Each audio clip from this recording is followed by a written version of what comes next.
ঐতিহ্য এবং বিশ্বাসের মিলন। 65তম বর্ষে মাহিনগর চার্চে লক্ষাধিক ভক্তদের ঢল। দক্ষিণ দিনাজপুর জেলার অন্যতম ঐতিহ্যবাহী বালুরঘাট মাহিনগর চার্চ এবছর 65তম বছরে পদার্পণ করল। বড়দিন উপলক্ষে বৃহস্পতিবার 25শে ডিসেম্বর গোটা জেলা উৎসবের আবহে মেতে ওঠে।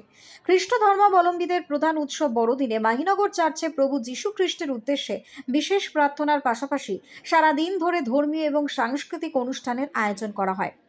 চার্চ চত্বর বেলুন, রঙিন কাগজ, ফুল এবং আলোকসজ্জায় সেজে ওঠে। বড়দিন উপলক্ষে চার্চ প্রাঙ্গণে এক বর্ণাঢ্য মেলারও আয়োজন করা হয়। প্রত্যেক বছরের মতো এবারও লক্ষাধিক মানুষের সমাগম ঘটেছে।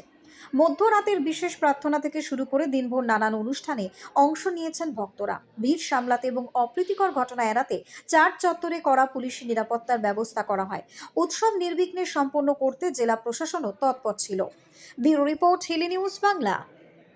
এটা আমাদের 2025 বছর কমপ্লিট হলো যিশু জন্ম উৎসব পালন করার। যে যিশু 2025 বছর আগে জন্ম নিয়েছিলেন, আর আজকে আমরা পুরো জগৎবাসী এই আনন্দ সহকারে এই শুভ বড়দিন আমরা পালন করছি।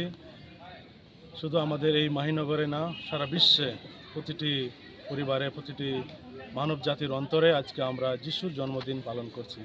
আর এই যিশুর জন্মদিন, বড়দিন একটাই বার্তা নিয়ে আসে, সেটা হচ্ছে শান্তির বার্তা। প্রত্যেকটা ঘরে, প্রত্যেকটা পরিবারে, প্রত্যেক রাজ্যে, ডিস্ট্রিক্টে, জেলায় বা দেশে বিদেশে সব জায়গায় যেন শান্তি বজায় থাকে, আমরা সুখে শান্তিতে বাস করতে পারি, এটাই আমাদের যিশু বার্তা এনেছেন।